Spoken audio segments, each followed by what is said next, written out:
Zasnivanje zasada jabuke je veoma složen i odgovoran posao koji zahteva ulaganje velikih finansijskih sredstava. A visina uloženih sredstava zavisi od prirodnih i ekonomskih uslova izabrane lokacije, izabranog genotipa i izabranog sistema gajenja. Greške u zasnivanju su nedopustive, jer se kasnije, tokom eksploatacije zasada, ne mogu ispraviti na ekonomski isplativ način, tako da proizvođači jabuke trpe veliku ekonomsku štetu. Zbog toga se pre zasnivanja zasada vrši analiza agroekoloških i ekonomskih uslova koji vladaju na izabranoj lokaciji, izbor odgovarajućih sorti i njihovog rasporeda u zasadu, izbor odgovarajuće podloge i na kraju izbor sistema gajenja. Posle pravljenja temeljnog plana zasnivanja zasada vrši se priprema zemljišta za sadnju, čime se ono dovodi na nivo koji je neophodan za uspešno rastanje i plodonošenje voćaka, kao i neometano korišćenje mehanizacije u procesu proizvodnje. Ona podrazumeva popravku hemijskih osobina zemljišta, dodavanje materijala odgovarajućeg hemijskog sastava i popravku fizičkih osobina zemljišta primenom duboke obrade. Način i vreme pripreme zavisit će od osobina reljefa, prethodno gajene kulture i fizičkih i hemijskih osobina zemljišta. Nakon pripreme zemljišta postavlja se naslon sa sistemom protivgradne zaštite. Naslon se sastoji od stubova visine od 4 do 4,5 metra i 4 reda jednostruke žice. On drži stablo u uspravnom položaju kako se ne bi izvalila pod teretom roda, udarima vetra ili težine snega. Stubovi istovremeno nose protivgradnu mrežu koja štiti stabla jabuke od oštećenja izazvanih gradom ili sunčevom svetlošću velikog intenziteta. Za svetlosne uslove Srbije preporučuje se protivgradna mreža crne boje, koja najviše zadržava sunčevo zračenje. Takođe, postavlja se i stacionarni sistem za navodnjavanje kapanjem koji se sastoji od PVC creva postavljenih na najnižoj žici duž redova voćaka. Najčešće se koriste creva na kojima rastojanje između emitera vode iznosi od 50 do 60 cm, a protok im je od 1,5 do 2 litra po času. Sadnja voćaka se može obaviti ručno ili mehanizovano u periodu zimskog mirovanja, od opadanja lišća do kretanja vegetacije naredne godine. Ako su sadnice čuvane u hladnjači, ona se može obavljati i kasnije, do kraja maja meseca. Sistem gajenja koji se primenjuje kod jabuke određen je rasporedom stabala, rastojanjem sadnje, oblikom krune i primenjenom tehnologijom gajenja. Danas se najčešće primenjuje sistem jednoredne sadnje sa rastojanjem između redova od 3 do 3,5 metra i rastojanjem u redu od 50 cm do 90 cm. U zasadima velike gustine sadnje najčešće se primenjuje oblik krune koji se naziva vitko vreteno. Za njegovo formiranje je neophodno da su stabla male bujnosti, da postoji naslon koji vreteno drži u uspravnom položaju i da se postigne rana i visoka rodnost koja ograničava veliki vegetativni rast. Uspešno se formira kombinovanom primenom zimske i letnje rezidbe malog intenziteta. Konačno formirano stablo visoko je od 2,5 do 3 metra, sa izraženom centralnom vođicom kao jedinom skeletnom granom.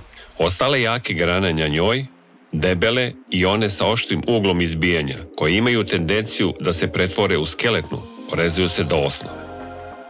Na centralnoj vođici formira se veći broj sitnih obrastajućih grana, čija se dužina od osnove prema vrhu stabla postepeno skraćuje, tako da potpuno formirano stablo liči na novogodišnju jelku.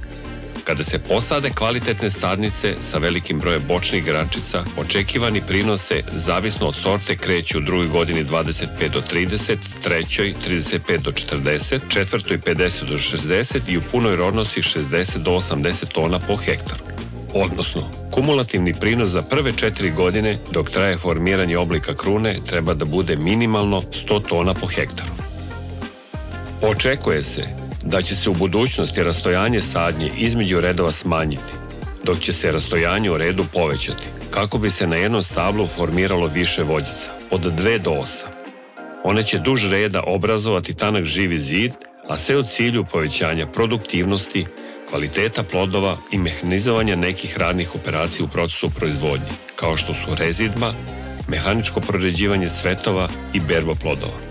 Ovi oblici krune se, zbog male dubine stabla, najčešće označavaju kao dvodimenzionalni.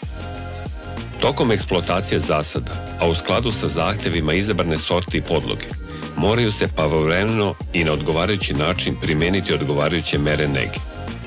Zemljište između redova se održava formiranjem travnog pokrivača i to setvom smeše trava koje imaju plitak i žiličast korenov sistem. A u uskoj zoni reda formiraju se trake u kojima se korovi uništavaju primjenom odgovarajućih herbicida. Mineralna ishrana je usaglašena sa višegodišnjim karakterom stabala jabuke, njihovom starošću, visinom ostvarenih i planiranih prinosa i karakteristikama zemljišta u zasadu. Navodnjavanjem se nadoknađuje deficit vlage u zoni korenovog sistema. Količina nedostajuće vode se precizno određuje na osnovu trenutnog sadržaja vlage u zemljištu, fizičkih osobina zemljišta i meteoroloških činilaca, temperature, količine padavina i brzine vetra, zatim starosti zasada i potencijalne visine prinosa. Regulisanje ravnoteže između rasta i rodnosti vrši se rezidbom koja podrazumeva pravljenje odgovarajućeg broja preseka na mladarima, letorastima ili višegodišnjim granama krune voćaka na različitom rastojanju od njihove osnove.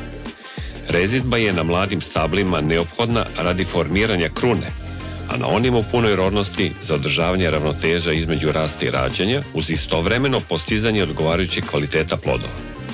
Kada je visina prinosa optimalna, berba plodova se lako organizuje, učinak berača je veliki, a skladištenje i klasiranje plodova su jeftiniji i jednostavniji, što u krajnjem doprinosi smanjenju ukupnih troškova proizvodnje. Međutim, često se previše cvetova opraši i oplodi, tako da se dobija preobilan rod sa sitnim plodovima u tekućoj godini.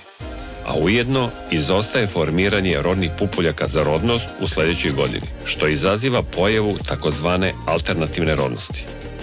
Zbog toga se dodatno mora izvršiti redukovanje tek zametnutih plodova do optimalnog broja, koji će obezbediti redovan i visok prinos uz visok kvalitet plodova. Hemijsko proređivanje plodova se zasniva na tretiranju stabala jabuke u određenoj fazi razvoja plodova, vrlo bliskoj cvetanju, hemijskim supstancama koje izazivaju opadanje prekobrojnih plodova. Za tretiranje se koriste regulatori rastanja, alfa-natriljsićevna kiselina, 6-benziladenin i etafon ili herbicid metamitron. Tretiranje sa alfa-natriljsićevnom kiselinom, 6-benziladeninom i metamitronom se primenjuje kada je prečnik centralnog ploda u cvasi 6 do 20 mm, a etafonom kada su plodovi krupnoće 20 do 25 mm. Nakon hemijskog proređivanja, preostali broj plodova na stablu se koriguje ručno. Kada se dodatno eliminišu prekobrojni plodovi, kao i oni koji svojim izgledom ne mogu postati prvoklasno voće. Završni i ujedno najlepši čin svakog ciklusa proizvodnje jabuke jeste berba plodova. Optimalni moment berbe se određuje na uzorku od najmanje 10 plodova po sorti, praćenje čvrstoće ploda, sadržaja rastvorljive suve materije i sadržaja skroba u ekvatorijalnoj zoni ploda. Čvrstoća ploda se određuje penetrometrom sa veličinom igle 11 mm. Ona se za najveći broj sorti kreće od 6 do 8 kg po centimetru kvadratnom. Sadržaj rastvorljive suve materije minimalno treba da iznosi 11%.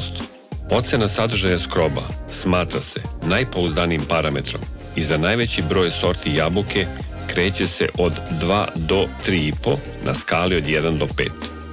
Kod sorti sa dopuskom bojom mora se voditi računa i o stepenu njene zastupljenosti.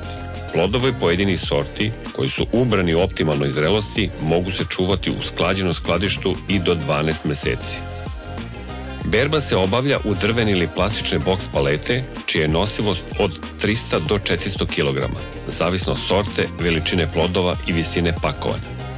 Najbolje je da se tokom berbe boks palete nalaze na malim prikolicama, jer se tako ne prljaju, prljavština se ne unosi u hladnjaču i vodeni tok tokom iskladištenja plodova. U sasadima starijim od 4 godine obavezno je izvođenje probirnih berbi zato što plodovi na stablu jabuke ne sazrevaju istovremeno i imaju različit stepen prisustva dopunske boje. Probirnom berbom se obezbeđuje prvo klasiranje plodova, tako da u komoru hladnjače ulaze plodovi istog ili sličnog stepena zrelosti. Ubrani plodovi jabuke se u boks paletama čuvaju u hladnjačama na temperaturi od 0,5 do 2,5 stepena Celzijusovih i vlažnosti vazduha 90 do 95%. Ako postoji mogućnost kontrolisanja atmosfere, sadržaj kiseonika se snižava na 0,8 do 2%, dok se sadržaj ugljen dioksida povećava na 1 do 2%, dok se za neke sorte, kao što je na primjer sorta Zlatni Delišes, može povećati čak do 3%. Plodovi najvećeg broja sorti jabuke, koji su namenjeni dugom čuvanju, mogu se odmah nakon berbe tretirati sa metilciklopropenom. Nakon iskladištenja, plodovi se klasiraju i vrši se njihovo pakovanje u adekvatnu kartonsku ili drvenu ambalažu. Za brodski transport pakovanje se vrši u teleskopske kartonske kutije.